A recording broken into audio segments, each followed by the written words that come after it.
Sientes que una voz te susurra en el silencio de la noche, pero no sabes si es Dios, si es tu miedo o el eco de tus propios deseos. ¿Has estado alguna vez paralizado frente a dos puertas, sabiendo que una conduce a tu destino y la otra al desierto, pero ambas parecen idénticas?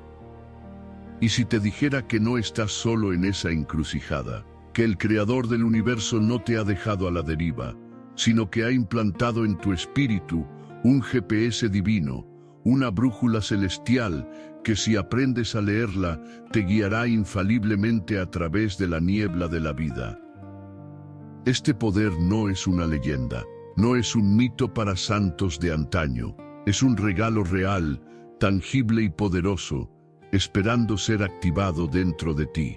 Se llama discernimiento, y hoy no solo vas a entenderlo, vas a aprender a empuñarlo como la espada de luz que es, para cortar a través de la confusión, la duda y el engaño. Quédate conmigo, porque estás a punto de despertar el don que transformará cada decisión que tomes por el resto de tu vida. En un mundo saturado de ruido, donde miles de voces claman por tu atención, la voz de Dios a menudo parece un susurro perdido en la tormenta. Redes sociales, noticias, opiniones de amigos, las exigencias de la familia y sobre todo la voz de nuestra propia ansiedad. Todas compiten en un coro ensordecedor, pero la promesa divina permanece inmutable. Mis ovejas oyen mi voz, y yo las conozco, y me siguen. ¿Cómo podemos entonces sintonizar la frecuencia de nuestro pastor en medio de tanta interferencia? La respuesta se encuentra en el don sagrado del discernimiento. No es una mera intuición humana ni un análisis lógico. Es una percepción espiritual, una capacidad otorgada por el cielo para distinguir la verdad de la mentira, la luz de la oscuridad, la voluntad de Dios de las trampas del enemigo. A lo largo de los próximos momentos, emprenderemos un viaje sagrado a través de 13 portales de sabiduría. Cada uno revelará una faceta única de este poder, mostrándote cómo aplicarlo en cada área de tu existencia, desde las crisis más profundas hasta la búsqueda de tu propósito eterno. Prepárate, porque estás a punto de recibir las llaves que abren las puertas a una vida de claridad, paz y certeza divina. Capítulo 1. El poder del discernimiento. Imagina por un instante la escena. No estás en una sala de trono dorada, sino en un lagar, un lugar bajo y polvoriento usado para pisar uvas. El aire está cargado de miedo. El pueblo de Israel vive aterrorizado, escondiéndose de los madianitas, invasores crueles que, como una plaga de langostas, arrasan con sus cosechas y su esperanza. Y allí, en la penumbra de ese lagar, sacudiendo el trigo en secreto para que no se lo roben, se encuentra un hombre llamado Gedeón. Se siente el más pequeño de la tribu más pequeña, un hombre insignificante aplastado por la desesperación. De repente, una luz, un ángel del Señor se le aparece y le dice: Jehová está contigo, varón esforzado y valiente. La respuesta de Gedeón está llena de amargura y duda. Si Dios está con nosotros, ¿por qué nos pasa todo esto? ¿Dónde están sus maravillas? Es la voz de un hombre que ha perdido la fe. Pero el llamado es claro: ve con esta tu fuerza y salvarás a Israel de la mano de los madianitas. ¿No te envío yo? Aquí es donde nace el verdadero poder del discernimiento. Gedeón, abrumado e inseguro, no se lanza ciegamente. Pide una señal, no por falta de fe, sino por una profunda necesidad de certeza. Prepara una ofrenda, y cuando el ángel la toca con su vara, fuego consume la carne y el pan. La primera capa de duda se quema con esa ofrenda. Pero la responsabilidad es inmensa. Gedeón necesita más. Le dice a Dios: si has de salvar a Israel por mi mano, como has dicho, he aquí que yo pondré un vellón de lana en la era, y si el rocío estuviera en el vellón solamente, quedando seca toda la otra tierra, entonces entenderé que salvarás a Israel por mi mano. y al amanecer el vellón está empapado y la tierra seca, pero su espíritu aún tiembla. El discernimiento no es un evento único, es un proceso.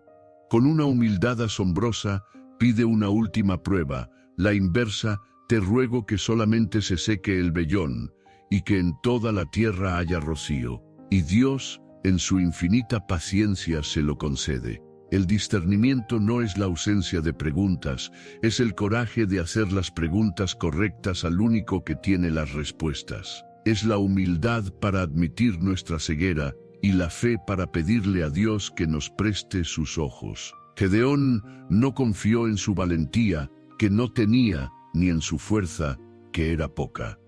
Confió en la certeza que Dios le proveyó a través de un proceso de discernimiento activo.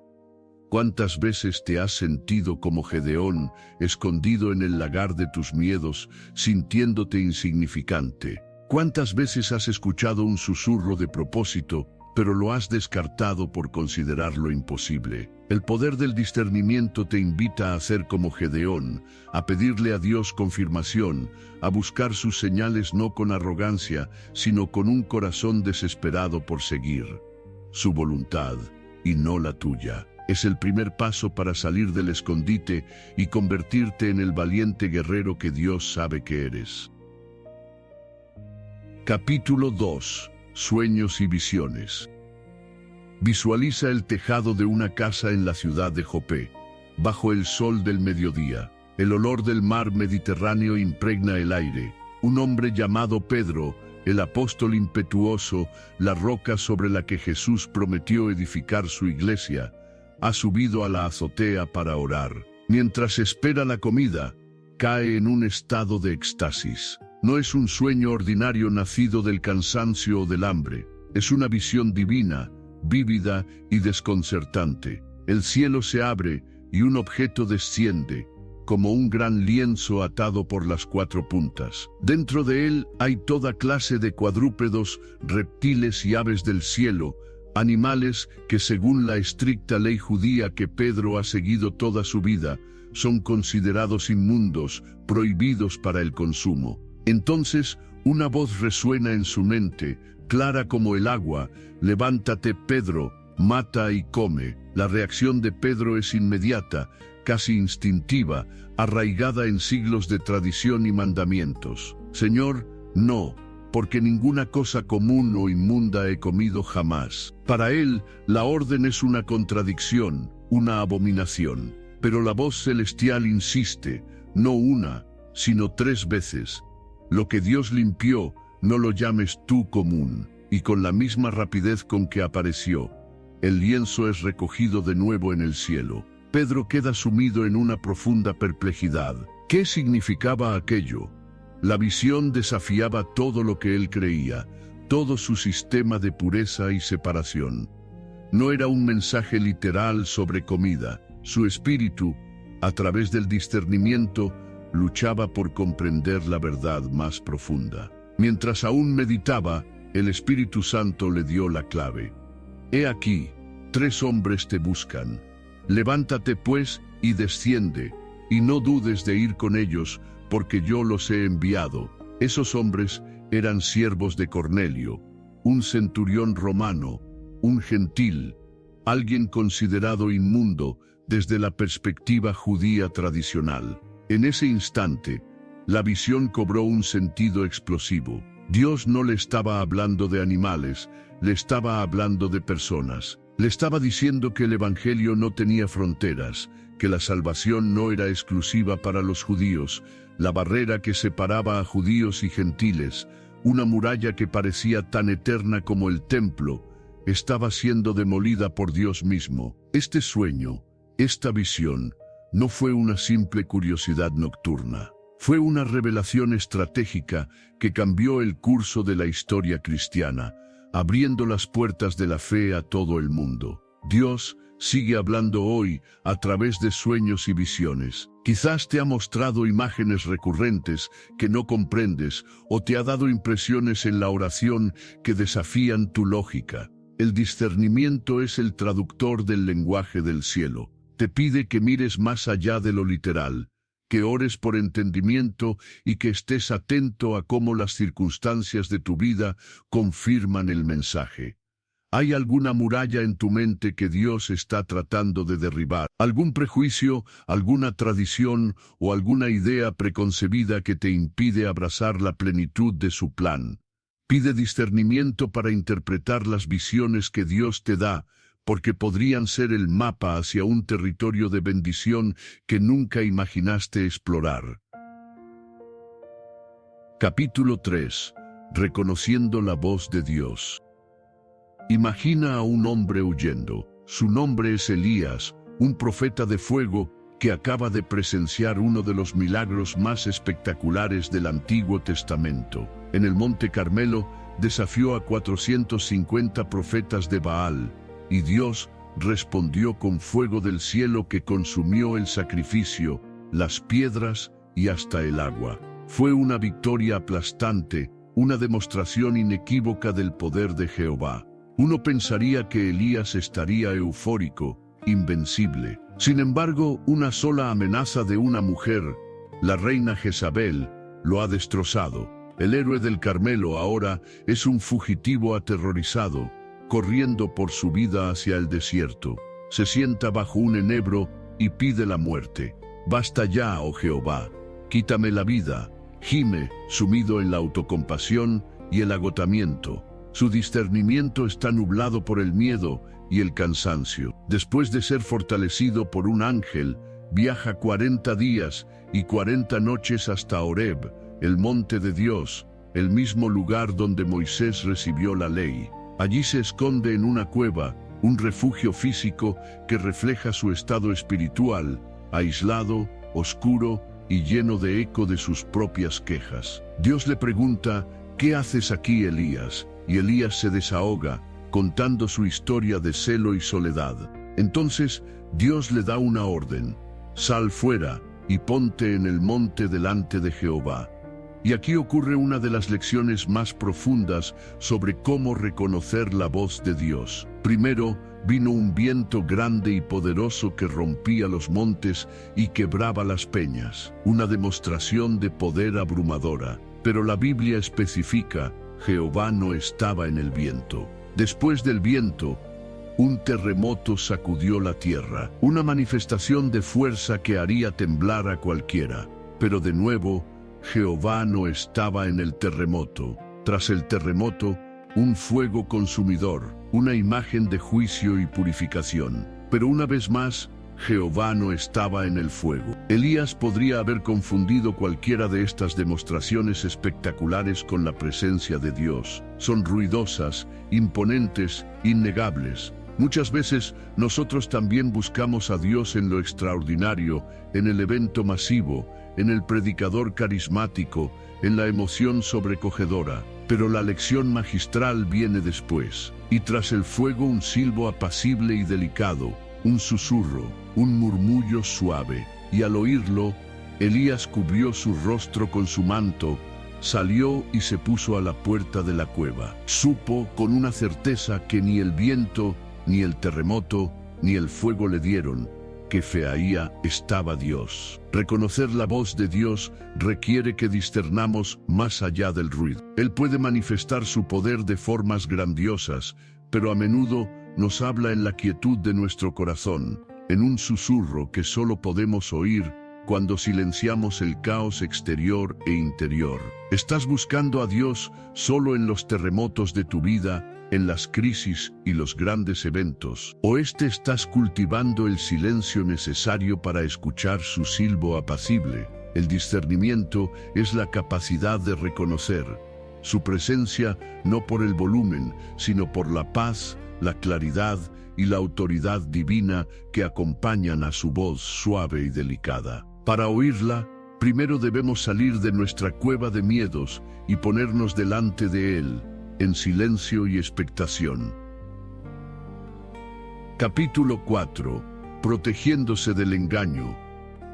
La escena es emotiva, casi desgarradora. El apóstol Pablo está en Mileto y ha mandado llamar a los ancianos de la iglesia de Éfeso, hombres a los que ha pastoreado, amado y formado durante 3 años. Es su discurso de despedida. Sabe que no volverá a ver sus rostros. Su corazón está expuesto, y sus palabras no son de ánimo superficial, sino una advertencia solemne y urgente, forjada en el fuego del discernimiento profético. Les dice: porque yo sé que después de mi partida entrarán en medio de vosotros lobos rapaces, que no perdonarán al rebaño. Imagina el impacto de estas palabras. No está hablando de una amenaza externa, de la persecución romana que ya conocen. Está advirtiendo sobre un peligro mucho más sutil y destructivo, el engaño que surge desde adentro. El lobo no vendrá vestido de lobo, sino que se levantará de entre ellos mismos.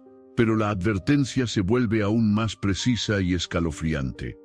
Y de vosotros mismos se levantarán hombres que hablen cosas perversas para arrastrar tras sí a los discípulos. Este es el pináculo del engaño. No son extraños con doctrinas ajenas. Son líderes, maestros, personas de confianza que usarán su posición y su conocimiento de la verdad para torcerla, para crear facciones, para buscar su propia gloria en lugar de la de Cristo. Su motivación no es edificar, sino arrastrar tras sí a los discípulos, crear un seguimiento personal, alimentar su ego.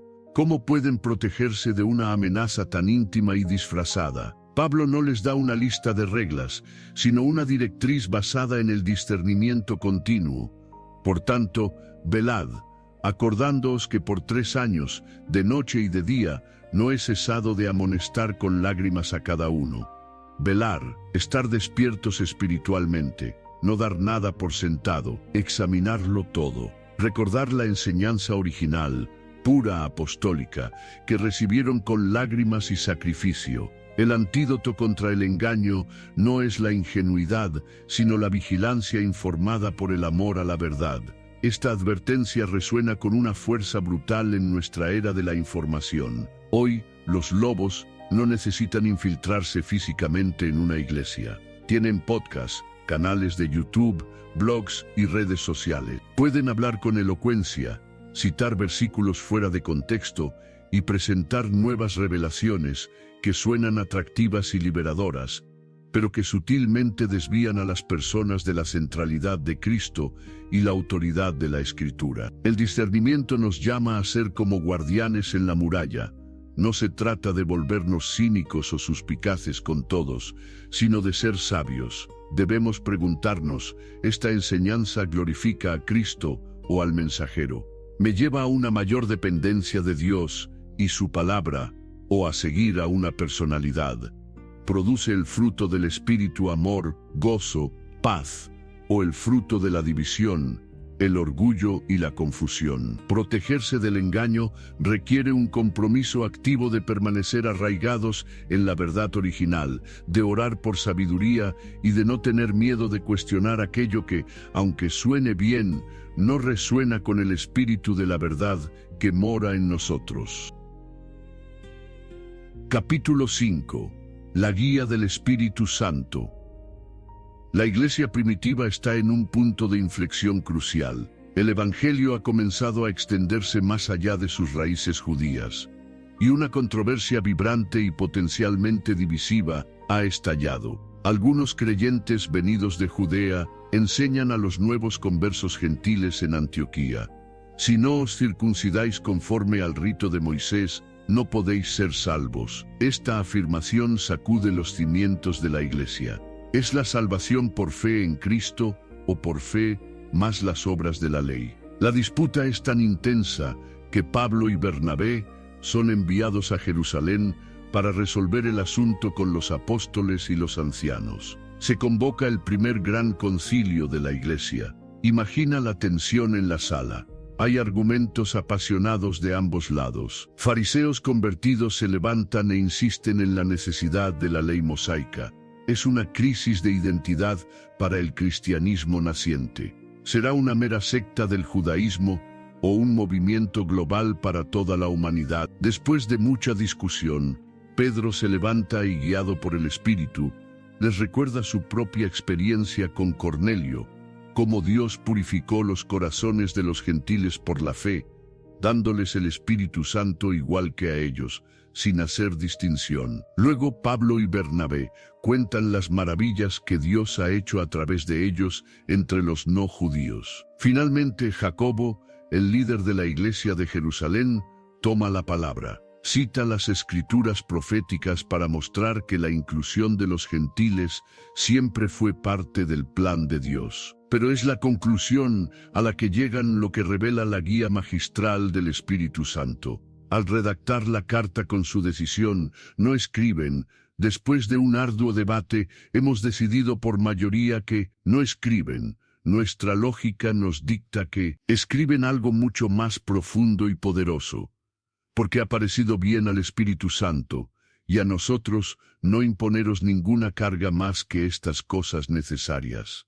¡Qué declaración tan asombrosa! Reconocen que su decisión no es meramente el resultado de la sabiduría humana, el debate o el compromiso político. Es una conclusión a la que han llegado en íntima colaboración con el Espíritu Santo. Han discernido su voluntad en medio de la controversia. Han sentido su dirección a través del testimonio de la experiencia Pedro, la evidencia de la misión Pablo y la confirmación de la Escritura Jacobo.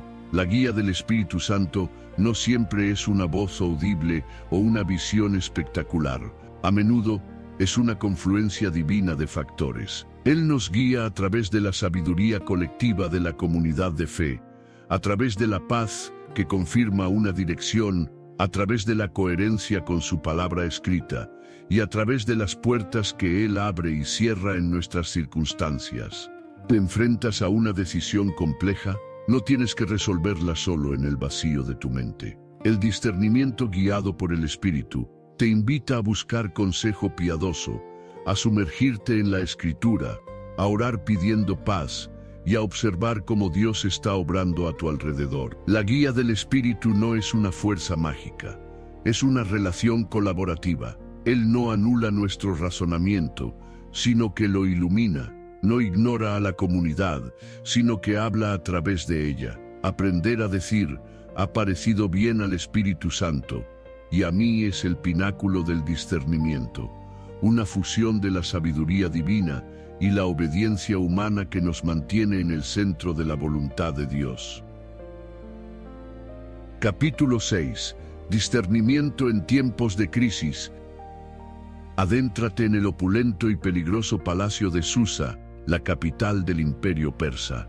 El aire está cargado de intriga y poder absoluto. Una joven judía, Hadasa, ahora conocida como la reina Esther, vive en un lujo que oculta una jaula dorada. Ha ocultado su identidad judía por consejo de su primo Mardoqueo. De repente, una crisis de proporciones genocidas estalla. Amán, el segundo hombre más poderoso del imperio, un hombre consumido por el orgullo y el odio, ha manipulado al rey Asuero para que firme un decreto irrevocable. En un día determinado, todos los judíos del imperio, hombres, mujeres y niños, deben ser aniquilados y sus bienes confiscados. La noticia cae como una sentencia de muerte sobre el pueblo judío. Hay luto, ayuno y llanto por todas las provincias. La situación parece absolutamente desesperada. La ley del rey es inmutable. Mardoqueo le envía un mensaje a Esther, instándola a ir ante el rey y suplicar por su pueblo. Pero aquí radica la crisis personal de Esther. Acercarse al rey sin haber sido llamada es un delito capital. La ley es clara: cualquiera que lo haga será ejecutado, a menos que el rey extienda su cetro de oro. Y Esther no ha sido llamada por el rey en 30 días. El miedo la paraliza. Su primera reacción es la autopreservación. Le explica a Mardoqueo el peligro mortal en el que se encuentra. Pero la respuesta de Mardoqueo es una estocada de discernimiento que atraviesa el corazón del miedo de Esther. No pienses que escaparás en la casa del rey más que cualquier otro judío, porque si callas absolutamente en este tiempo, respiro y liberación vendrá de alguna otra parte para los judíos, mas tú y la casa de tu padre pereceréis. Y quién sabe si para esta hora has llegado al reino. Estas palabras son una explosión de luz divina. Mardoqueo discierne tres verdades cruciales. Primero, que el plan de Dios para salvar a su pueblo no depende de una sola persona. Segundo, que la inacción de Ester no la salvará, sino que la condenará. Y tercero, la pregunta que lo cambia todo, el llamado al discernimiento de propósito. Y si toda tu vida, tu belleza, tu posición, tu ascenso improbable a reina, no ha sido una coincidencia, sino una preparación divina para este preciso momento de crisis. El discernimiento inunda el alma de Ester. Comprende que no puede permanecer neutral. Su posición no es un privilegio para su comodidad, sino una plataforma para la acción divina. Su decisión es un acto de valentía nacido de un discernimiento claro. Le dice a Mardoqueo: «Ve y reúne a todos los judíos que se hallan en Susa, y ayunad por mí, y no comáis ni bebáis en 3 días, noche y día. Yo también con mis doncellas ayunaré igualmente, y entonces entraré a ver al rey, aunque no sea conforme a la ley, y si perezco, que perezca». No actúa impulsivamente, discierne la necesidad de un respaldo espiritual, el ayuno y la oración, y luego, con una resolución de acero, se dispone a actuar, entregando el resultado a Dios. En nuestras crisis financieras, de salud, familiares, a menudo nos sentimos atrapados, sin opciones. El discernimiento nos llama a hacer una pausa y preguntar como Mardoqueo: ¿quién sabe si para esta hora he llegado a esta situación? Quizás la crisis no es solo un problema a resolver, sino una oportunidad divina disfrazada. El discernimiento en tiempos de crisis no elimina el miedo, pero le da un propósito. Nos ayuda a ver más allá de la amenaza inmediata y a reconocer la mano soberana de Dios, que nos ha posicionado exactamente donde estamos, no para destruirnos, sino para usarnos de una manera que nunca hubiéramos imaginado. Capítulo 7. Discernimiento en las relaciones. La escena está llena de tensión y emoción. Saúl, el rey de Israel, está consumido por unos celos enfermizos hacia un joven héroe llamado David. Después de que David derrotara a Goliat, las mujeres cantaban: «Saúl hirió a sus 1000 y David a sus 10.000». Esta canción sembró una semilla de paranoia y odio en el corazón del rey, que ahora ve a David no como un activo leal, sino como un rival mortal. En medio de esta relación tóxica y peligrosa, florece una de las amistades más puras y profundas de toda la Biblia, la de David y Jonatán, el hijo de Saúl y heredero al trono. El capítulo 18 de 1 Samuel nos dice que el alma de Jonatán quedó ligada con la de David, y lo amó Jonatán como a sí mismo. Este no fue un simple afecto, fue un acto de discernimiento espiritual profundo por parte de Jonatán. Mientras su padre veía a David con los ojos de la carne, celos, miedo, rivalidad, Jonatán lo vio con los ojos del espíritu. Discernió en David la unción de Dios, la mano del Señor sobre él. Vio al futuro rey elegido por Dios, y en lugar de verlo como una amenaza a su propia herencia, lo vio como el plan soberano de Dios para Israel. Este discernimiento lo llevó a un acto extraordinario. Hizo un pacto con David.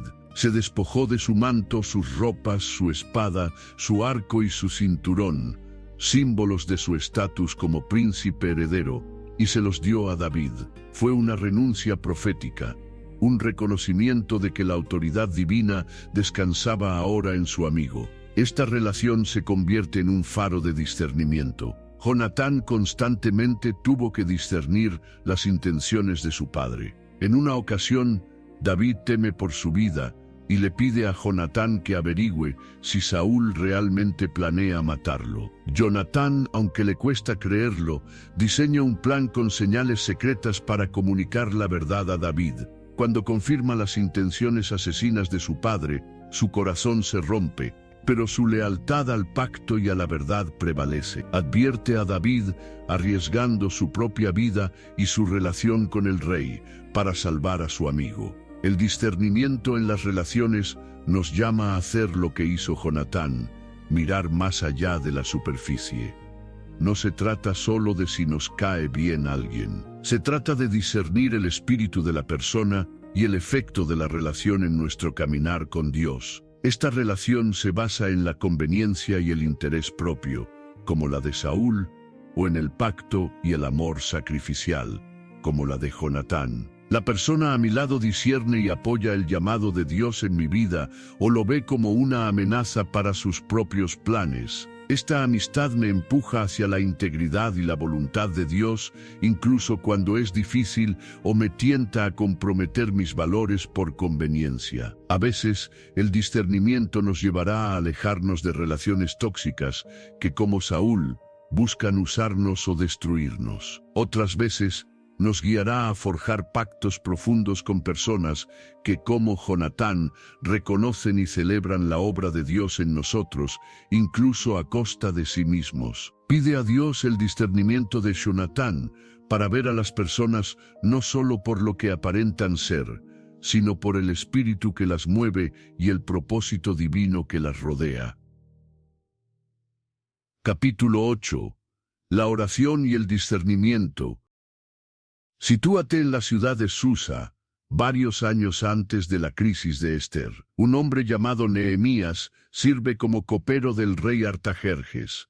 Es una posición de inmensa confianza y privilegio, pero su corazón no está en el lujo del palacio. Su corazón está a más de 1000 kilómetros de distancia, en Jerusalén, la ciudad de sus antepasados. Un día, su hermano Hanani llega con noticias devastadoras. Los muros de Jerusalén siguen en ruinas, sus puertas han sido quemadas, y los sobrevivientes del exilio viven en gran aflicción y oprobio. La noticia golpea a Nehemías como un martillo en el pecho. La Biblia nos dice que se sentó, lloró, hizo duelo por días, y luego comenzó a ayunar y orar delante del Dios de los cielos. Su oración no es un ruego rápido y superficial, es un modelo de oración que conduce al discernimiento. Primero, adora a Dios, reconociendo su grandeza y fidelidad. Segundo, confiesa los pecados de su pueblo y los suyos propios,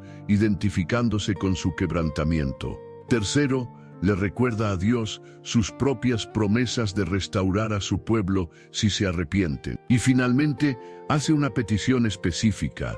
Te ruego, pues, que esté ahora atento tu oído y abiertos tus ojos para oír la oración de tu siervo. Concédeme ahora buen éxito, y dame gracia delante de aquel varón. Aquel varón era el rey Artajerjes. Nehemías discierne en su corazón que Dios lo está llamando a hacer algo, pero también discierne que no puede hacer nada sin el favor del rey. La oración no fue un evento único. Nehemías oró durante meses. El capítulo 1 termina con su oración, y el capítulo 2 comienza 4 meses después. Durante todo ese tiempo, mientras servía al rey día tras día, su espíritu estaba en constante comunicación con Dios, esperando el momento oportuno. Un día, el rey nota la tristeza en su rostro, algo inusual y peligroso para un siervo real. ¿Por qué está triste tu rostro?, pregunta el rey. En ese instante, Nehemías siente un temor sumo. Sabe que su respuesta podría costarle la vida. Pero en esa fracción de segundo, antes de hablar, Nehemías hace algo crucial. Entonces oré al Dios de los cielos, nos dice. No fue una oración larga y elaborada, fue una oración flecha, un clamor silencioso y desesperado de su espíritu, pidiendo sabiduría y favor en ese momento crítico. Esta oración instantánea, nacida de meses de oración sostenida, le dio el discernimiento para hablar con la mezcla perfecta de humildad, respeto y audacia. Explicó la causa de su tristeza, y cuando el rey le preguntó, ¿qué cosa pides?, Nehemías ya tenía un plan. Su tiempo de oración no solo había sido para ablandar el corazón del rey, sino para que Dios le diera una estrategia clara. Pidió cartas de permiso, madera del bosque del rey, un cronograma. Su oración había producido un plan divinamente discernido. La oración es el útero del discernimiento. Es en la quietud de la comunión con Dios donde las cargas se transforman en llamados y la confusión se convierte en claridad. Es donde recibimos no solo el qué de la voluntad de Dios, sino también el cómo y el cuándo. ¿Tienes una carga en tu corazón? ¿Un muro en ruinas que te duele? Haz como Nehemías. No te apresures a la acción. Sumérgete en la oración.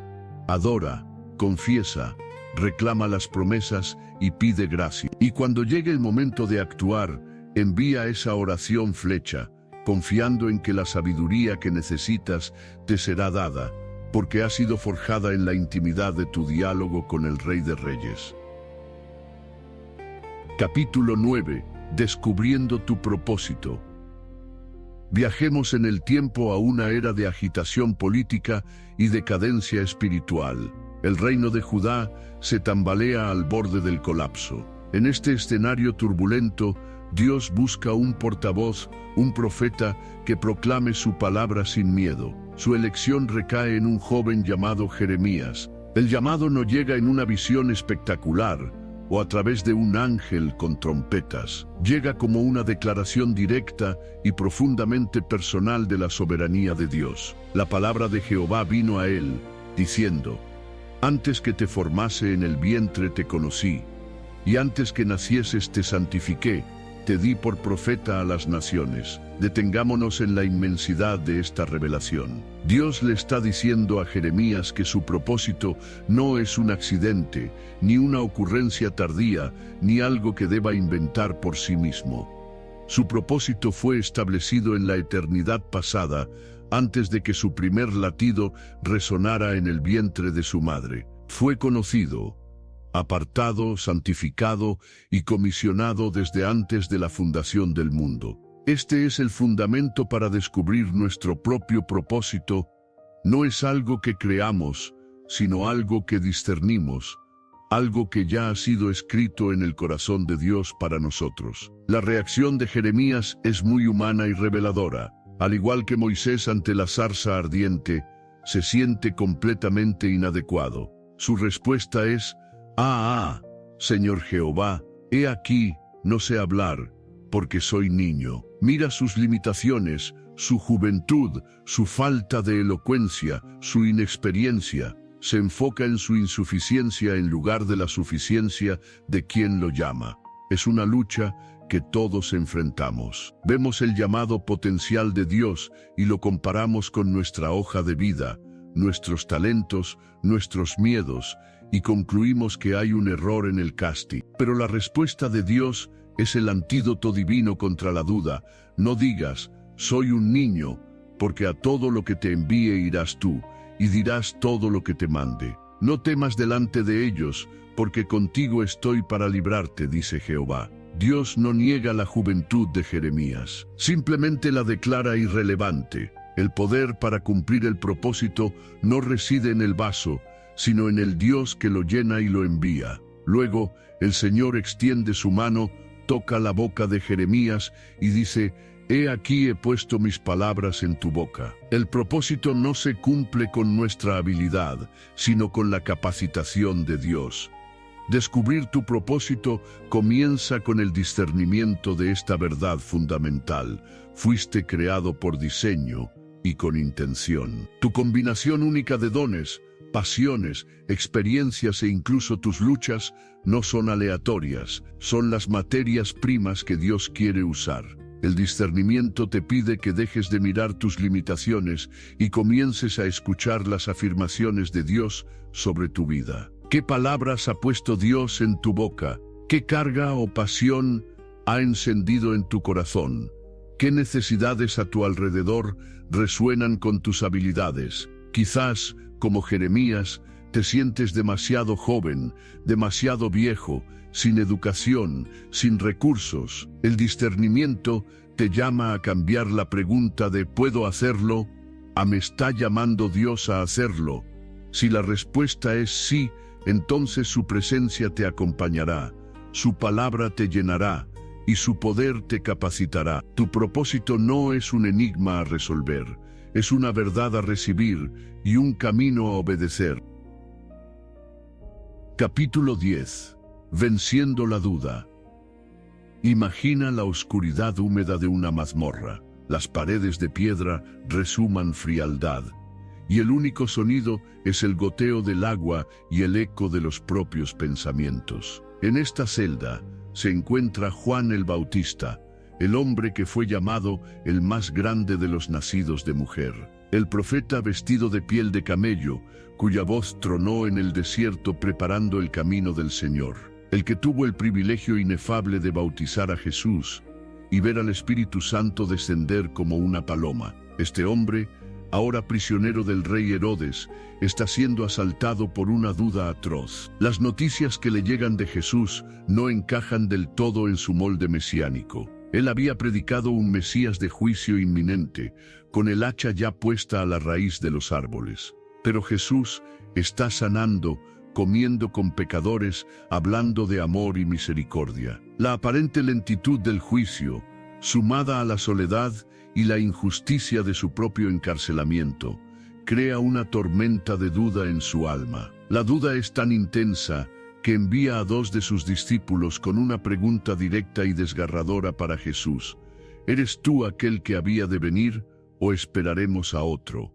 Esta no es la pregunta de un escéptico. Es el grito de un creyente en crisis, un hombre cuya fe está siendo probada en el fuego. Necesita un nuevo acto de discernimiento, una reconfirmación. La respuesta de Jesús es una clase magistral sobre cómo vencer la duda con discernimiento. No le da a Juan una simple respuesta de sí o no, no lo regaña por dudar. En cambio, le da evidencia tangible para que su propio discernimiento pueda actuar. Les dice a los discípulos de Juan: «Id y haced saber a Juan las cosas que oís y veis. Los ciegos ven, los cojos andan, los leprosos son limpiados, los sordos oyen, los muertos son resucitados, y a los pobres es anunciado el Evangelio». Jesús lo está remitiendo a las profecías de Isaías sobre el Mesías. Es como si dijera: Juan, no te fíes solo de mis palabras. Compara lo que estoy haciendo con lo que la Escritura dijo que haría. Usa tu discernimiento. Conecta los puntos. La evidencia está ahí. La duda a menudo surge cuando nuestras expectativas de cómo Dios debería actuar chocan con la realidad de cómo está actuando. Esperamos una intervención dramática y Él nos da fuerza para perseverar. Esperamos un ascenso rápido y Él nos enseña humildad en el valle. Esperamos una respuesta clara y Él nos invita a caminar por fe. Vencer la duda no significa tener una fe ciega y sin preguntas. Significa hacer lo que Jesús le enseñó a Juan: examinar la evidencia. ¿Dónde has visto la mano de Dios en tu vida, incluso en las pequeñas cosas? ¿Qué promesas en su palabra se aplican a tu situación actual? ¿Qué frutos del reino, sanidad, restauración, esperanza puedes ver a tu alrededor si miras con atención? El discernimiento es el antídoto contra la duda paralizante porque se enfoca en la fidelidad demostrada de Dios en lugar de en la incertidumbre de nuestros sentimientos. Cuando la duda te asalte en tu propia mazmorra de miedo o confusión, no la ignores. Llévala a Jesús, como hizo Juan. Y luego, abre los ojos de tu espíritu y pídele a Dios que te muestre la evidencia de su presencia y su obra. Él te señalará las pruebas de su amor y su poder, dándote una base sólida sobre la cual reconstruir tu confianza. Capítulo 11. Protegiéndose de las falsas enseñanzas. El apóstol Juan, ya anciano, escribe con la urgencia de un pastor que ve a su rebaño amenazado. Han surgido falsos maestros, a los que él llama anticristos, que han salido de entre nosotros, pero no eran de nosotros. De nuevo la amenaza es interna. Estos maestros propagan una doctrina peligrosa, probablemente una forma temprana de gnosticismo, que negaba la verdadera humanidad de Jesús. Enseñaban que el Cristo divino no podía haberse contaminado con un cuerpo de carne y hueso. Esta enseñanza ataca el corazón mismo del Evangelio, la encarnación. Si Jesús no fue verdaderamente hombre, su muerte en la cruz no tiene poder para redimir a la humanidad. Es un veneno sutil envuelto en una aparente espiritualidad superior. ¿Cómo pueden los creyentes comunes, sin títulos teológicos, protegerse de un error tan sofisticado? La respuesta de Juan es una guía de discernimiento espiritual práctica y poderosa. En su primera epístola,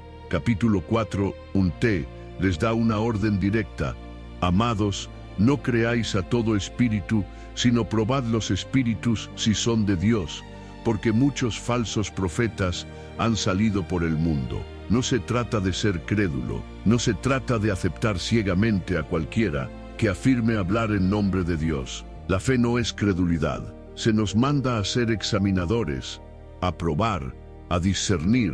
Pero, ¿cuál es la prueba? ¿Cuál es el papel de tornasol para distinguir un espíritu de verdad de un espíritu de error? Juan proporciona una prueba cristológica clara y específica.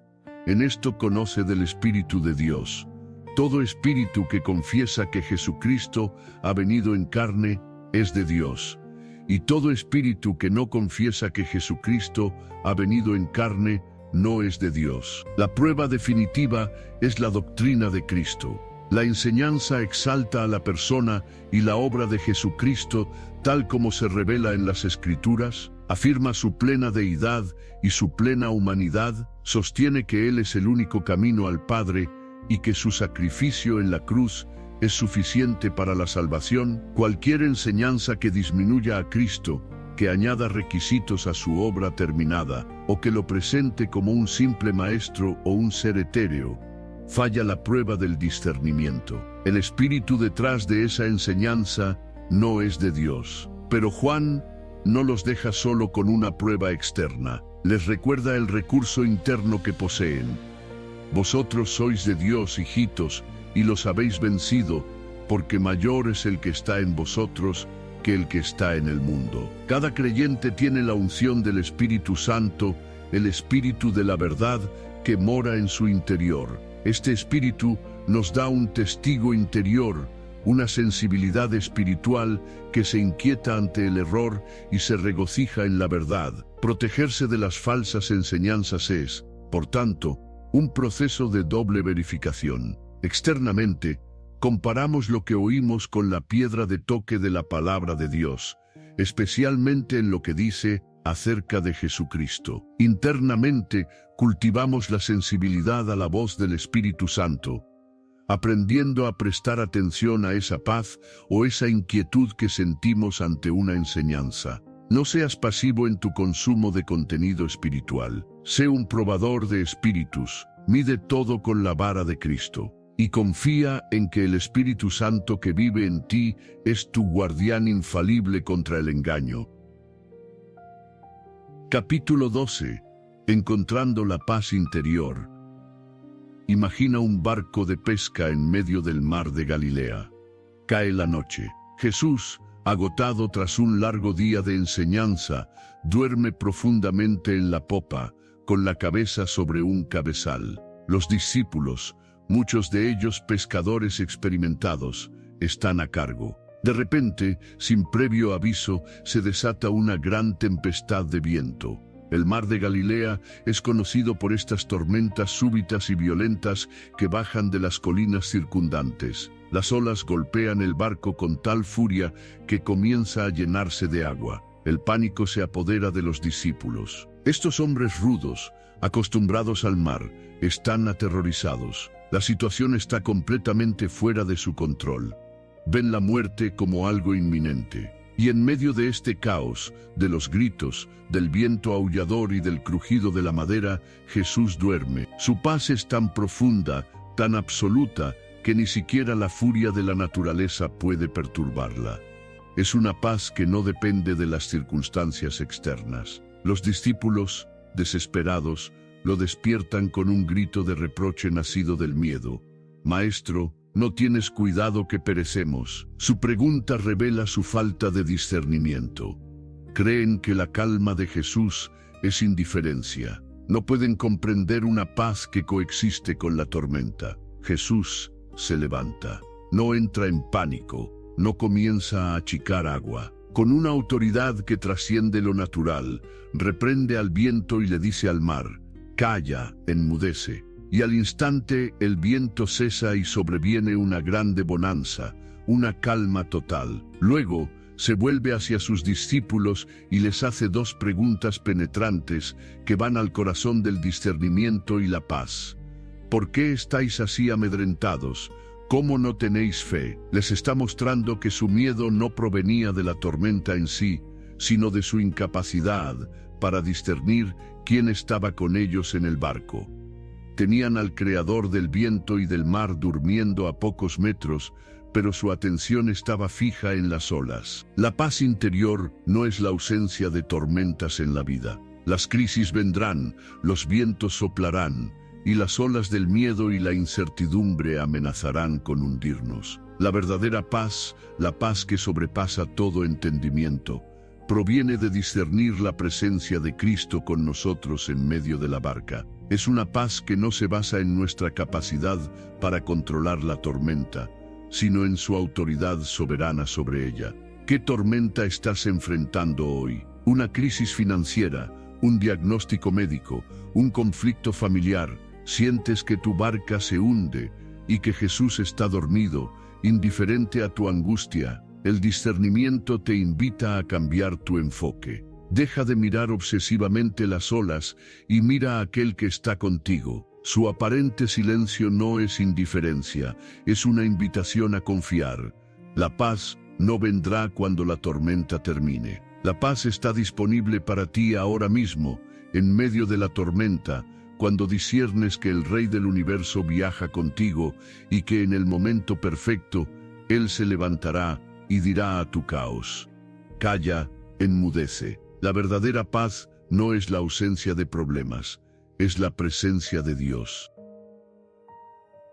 Capítulo 13. Preparándose para el futuro. Jesús se encuentra en el Monte de los Olivos, impartiendo una de sus enseñanzas finales a sus discípulos. Les habla del fin de los tiempos y de su segunda venida, eventos futuros envueltos en misterio. Para ilustrar la actitud correcta que deben tener sus seguidores mientras esperan, cuenta una parábola inolvidable, la parábola de las 10 vírgenes. La escena es una boda oriental. 10 vírgenes esperan al esposo para acompañarlo en procesión a la fiesta nupcial. Todas tienen sus lámparas. Aparentemente todas están listas. Pero aquí es donde entra en juego el discernimiento. Jesús las divide en 2 grupos. 5 de ellas eran prudentes y 5 insensatas. ¿Cuál era la diferencia? No estaba en su apariencia externa, ni en su deseo de ver al esposo. La diferencia estaba en su preparación, una preparación nacida del discernimiento. Las insensatas tomaron sus lámparas, pero no llevaron consigo aceite de repuesto. Vivían para el momento, asumiendo que el esposo llegaría pronto y que lo que tenían sería suficiente. Carecían de previsión. Las prudentes, en cambio, discernieron una posibilidad crucial: el esposo podría tardar. Por lo tanto, tomaron aceite en sus vasijas, juntamente con sus lámparas. Estaban preparadas para una espera larga, y en efecto, el esposo se retrasó. Mientras todas esperaban, se durmieron. Pero a la medianoche se oyó un clamor: «Aquí viene el esposo, salid a recibirle». Todas se despertaron y arreglaron sus lámparas, pero las lámparas de las insensatas comenzaron a apagarse. «Dadnos de vuestro aceite», rogaron a las prudentes, «porque nuestras lámparas se apagan». La respuesta de las prudentes no es por egoísmo, sino por realismo: «Para que no nos falte a nosotras y a vosotras, id más bien a los que venden y comprad para vosotras mismas».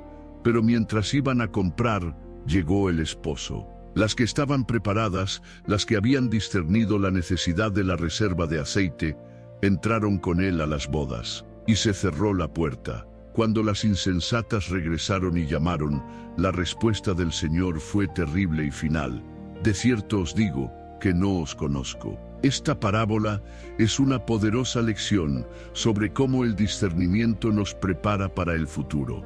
El aceite puede representar muchas cosas: una relación viva y constante con Dios, la llenura del Espíritu Santo, una vida de obediencia, una fe nutrida día a día. Las vírgenes prudentes discernieron que una fe superficial, Una lámpara sin una reserva de aceite interior no sería suficiente para resistir la prueba del tiempo y la espera. Prepararse para el futuro, ya sea para los desafíos de mañana o para el regreso de Cristo, requiere este mismo discernimiento. No podemos vivir de las experiencias espirituales del pasado. No podemos depender de la fe de otros. Debemos cultivar nuestra propia relación con Dios cada día. El discernimiento nos pregunta, ¿estoy simplemente llevando la lámpara de una identidad cristiana externa o estoy activamente llenando mi vasija con aceite? ¿Estoy nutriendo mi alma con la oración, la palabra y la comunión, preparándome para cualquier eventualidad? El futuro es incierto, pero nuestra preparación no tiene por qué serlo. Discierne la necesidad de una fe profunda y personal, una reserva de intimidad con Dios que te sostendrá sin importar cuánto tarde el esposo o cuán oscura se ponga la noche. Oración. Padre Celestial, Rey del universo y Pastor de mi alma, vengo ante tu presencia con un corazón humilde, reconociendo mi ceguera y mi necesidad desesperada de tu luz. Gracias por el regalo inmerecido del discernimiento, esa brújula divina que has puesto en mi espíritu para guiarme a través de la niebla de este mundo. Señor, te pido que actives este don en mí como nunca antes. Dame el discernimiento de Gedeón para buscar tu confirmación con un corazón sincero antes de actuar. Concédeme la capacidad de interpretar los sueños y visiones que envías, como lo hiciste con Pedro, para derribar las murallas de mis prejuicios y ampliar mi visión de tu reino. Enséñame a reconocer tu voz en el silbo apacible como Elías, a callar el ruido de mi ansiedad para escuchar tu susurro de amor y dirección. Protégeme de los lobos rapaces, de las enseñanzas que suenan bien, pero que desvían el corazón de la verdad de Cristo. Que tu Espíritu Santo sea mi guía constante, mi socio en cada decisión, grande y pequeña. En mis crisis, dame la valentía de Esther para ver tu propósito soberano en medio del caos.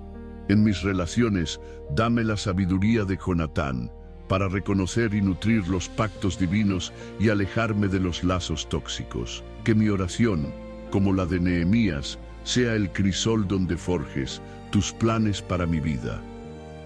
Líbrame de la parálisis de la duda, recordándome siempre las pruebas de tu fidelidad, y prepárame para el futuro, Señor. Hazme como la Virgen prudente, que no solo lleva la lámpara, sino que mantiene su vasija llena del aceite de tu presencia. Quiebra mi orgullo, destruye mi autosuficiencia y lléname de tu sabiduría. Quiero ver con tus ojos, oír con tus oídos y caminar en el centro perfecto de tu voluntad.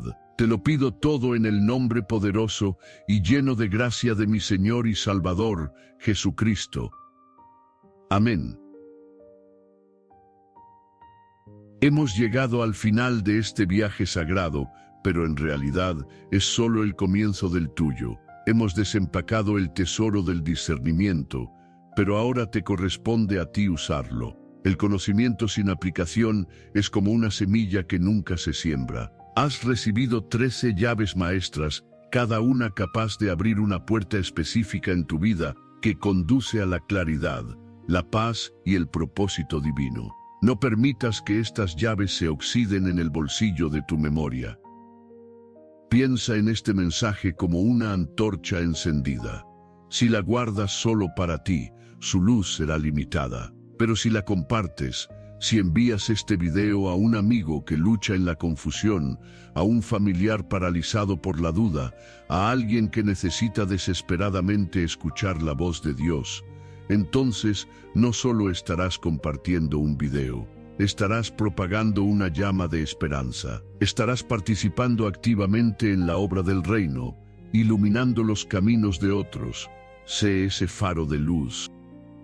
Y para ti, que has perseverado hasta este momento, te digo, no estás aquí por accidente. El Espíritu de Dios ha sostenido tu atención porque tiene algo profundo para ti. No dejes que esta conexión se enfríe. Tu fe es como un fuego, Si no la alimentas, las cenizas de la rutina y la distracción la apagarán. Suscribirte a este canal es más que un simple clic. Es una decisión consciente de añadir leña a tu fuego espiritual, de permanecer conectado a una comunidad que busca crecer y de recibir alimento constante para tu alma. No dejes que tu llama se debilite. Haz clic en suscribirte ahora y únete a esta familia de fe. Antes de irte, haz una pausa. No te apresures a la siguiente tarea. Deja que la música que te ha acompañado te envuelva. Cierra los ojos por un instante y siente la presencia de aquel que te ha hablado a través de estas palabras. Agradece este momento, agradece la claridad recibida, reafirma tu decisión de caminar en discernimiento. Este momento de quietud es sagrado, es el sello de todo lo que has recibido. Sal de aquí no como la persona que llegó, sino como un portador de luz, equipado con la brújula de Dios. Camina con la confianza de que no estás solo, de que cada paso puede ser guiado y de que en la voluntad de Dios se encuentra tu máxima seguridad y tu más grande aventura. Gracias por tu tiempo, por tu corazón abierto y por tu espíritu buscador. Nos vemos en nuestro próximo encuentro, donde seguiremos descubriendo juntos las infinitas riquezas de su palabra. Que la paz y el discernimiento de Cristo te guíen siempre.